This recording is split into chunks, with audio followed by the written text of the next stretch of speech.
Thank you very much, everyone, for being here this morning on what is continuing to be a sombre time in this country's history, and obviously reflections on what has happened in Manchester. Our whole nation has been united in shock and grief this week, as a night out at a concert ended in horrific terror and the brutal slaughter of innocent people who were out enjoying themselves. When I stood in Albert Square in Manchester at the vigil, there was a mood of unwavering defiance. The very act of thousands of people coming together sent a powerful message of solidarity and love. It was a profound human impulse to stand together, caring and strong, and you know, it was actually very, very inspiring. In the past few days, we've all had perhaps thought a bit more about our country, our communities, and our people.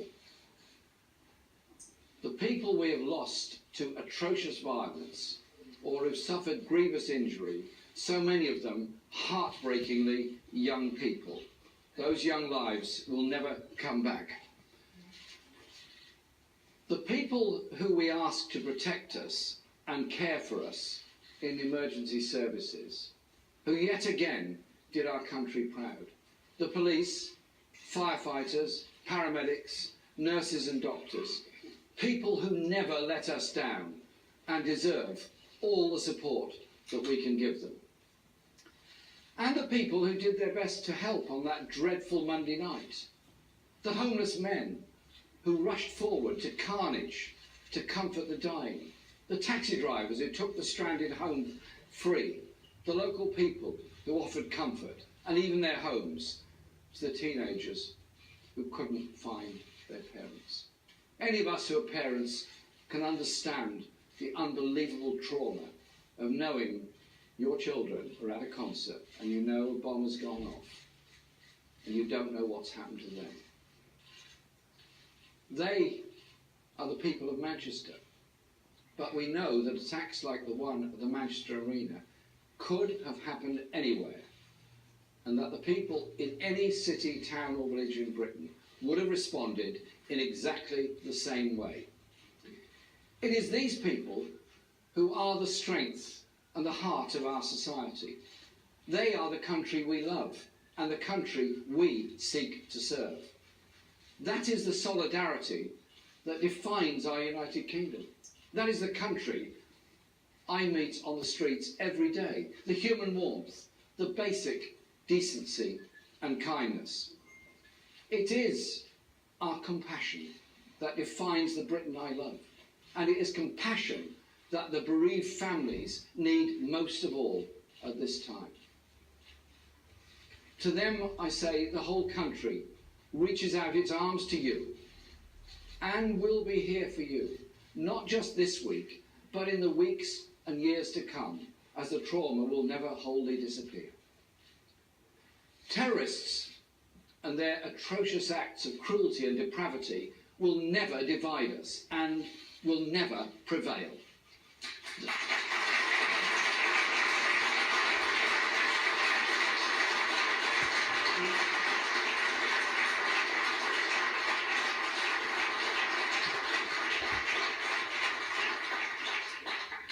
They didn't in Westminster 2 months ago.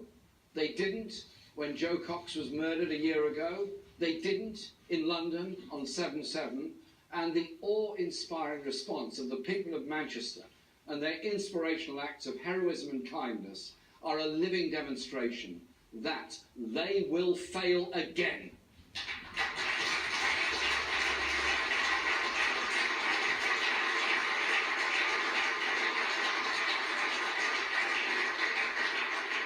But these vicious and contemptible acts do cause profound pain and suffering. And among a tiny minority, they're used as an opportunity to try and turn communities against each other. So let us all be clear. The man who unleashed carnage on Manchester, targeting the young, and young women and girls in particular, is no more representative of Muslims than the murderer of Joe Cox spoke for anyone else.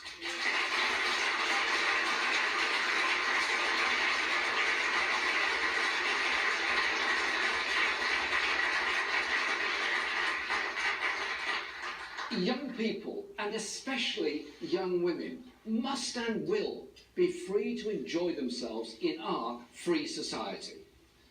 I've spent my political life working for peace and human rights, and to bring an end to conflict and devastating wars.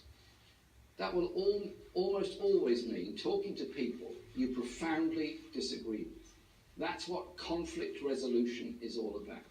But do not doubt my determination to take whatever action is necessary to keep our country safe and to protect our people on our streets, in our towns, our cities and at our borders.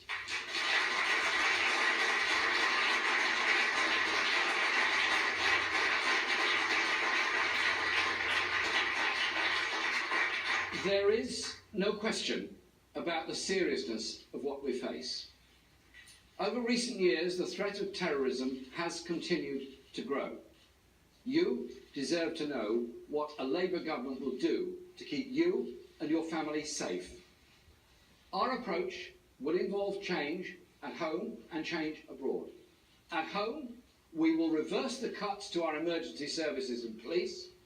Once again in Manchester, they proved to be the best of us.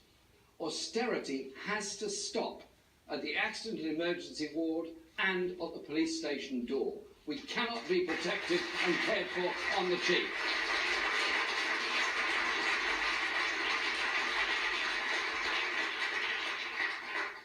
There will be more police on the streets under a Labour government, and if the security services need more resources to keep track of those who wish to murder and maim, then they should and they will get them.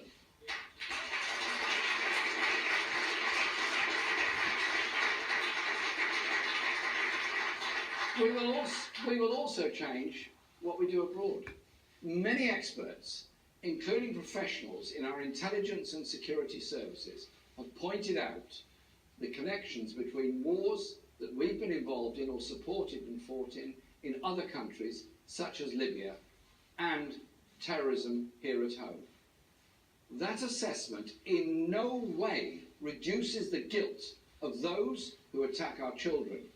Those terrorists will forever be reviled and implacably held to account for their actions.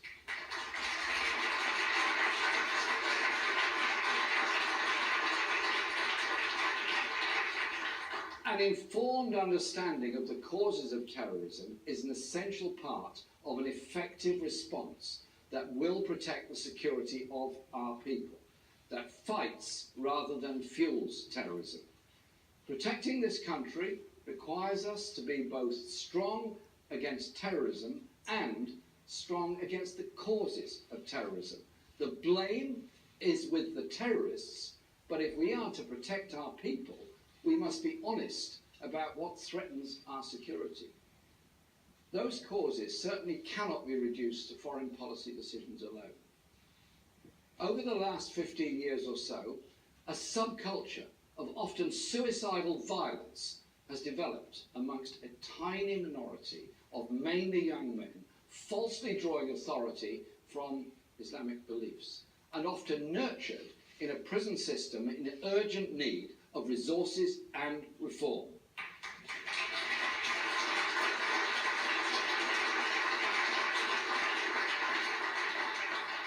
And no rationale based on the actions of any government can remotely excuse or even adequately explain outrages like this week's massacre. We must be brave enough to admit that the war on terror is not working. We need a smarter way to reduce the threat from countries that nurture terrorists and generate terrorism. That's why I set out Labour's approach to foreign policy earlier this month. It is focused on strengthening our national security in an increasingly dangerous world. We must support our armed forces, Foreign Office, international development professionals and diplomats, engaging with the world in a way that reduces conflict and builds peace and security. Seeing the army on our own streets today is a stark reminder that the current approach isn't really working so well. So I would like to take a moment to speak to our soldiers on the streets of Britain. You're doing your duty, as you have done so many times before. I want to assure you that under my leadership, you will only be deployed abroad when there is a clear need, and only when there is a plan that you have the resources to do your job and secure an outcome that delivers lasting peace.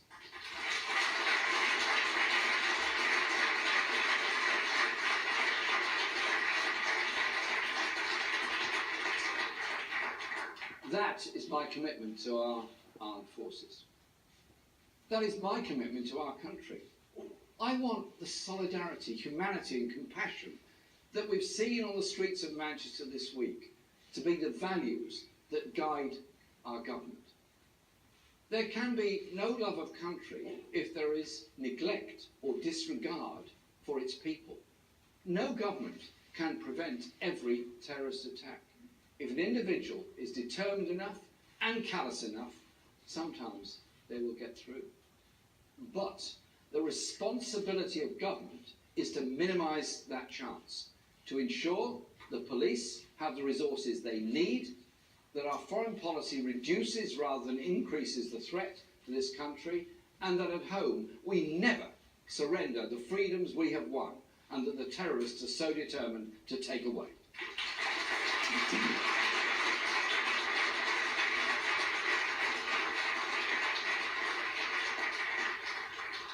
Too often, government has got it wrong on all three counts, and insecurity is growing as a result. Whoever you decide you should lead the next government, they must do better. Today, we must stand united. United in our communities, united in our values, and united in our determination not to let triumph those who would seek to divide us. So, for the rest of this election campaign, we must be out there, demonstrating what they would take away. Our freedom, our democracy, and our support for one another. Democracy will prevail. We must defend our democratic process, win our arguments by discussion and debate, and stand united against those who would seek to take our rights away or who would divide us. Last week, I said the Labour Party was about bringing our country together. Today, I do not want to make a narrow party political point, because all of us now need to stand together. Stand together in memory of those who so tragically lost their lives in Manchester this week, and the pain their families are suffering and will continue to suffer. Stand together in absolute solidarity with the city of Manchester. And stand together for democracy. Because when we talk about British values, including tolerance and mutual support, democracy is at the very heart of them. And our general election campaigns are the centrepiece of our democracy. The moment all our people get to exercise their sovereign authority over their representatives.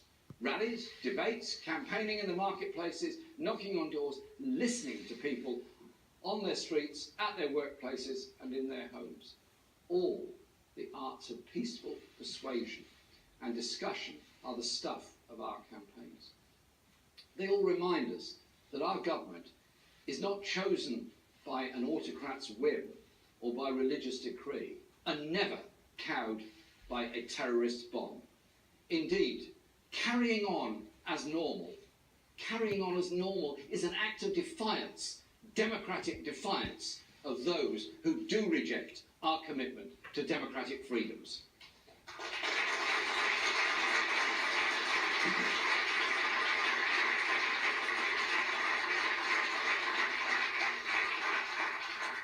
We cannot carry on as if nothing happened in Manchester this week.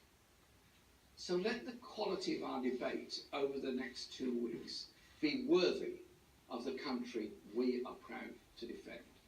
Let's have our arguments without impugning anyone's patriotism and without diluting the unity with which we stand against terror.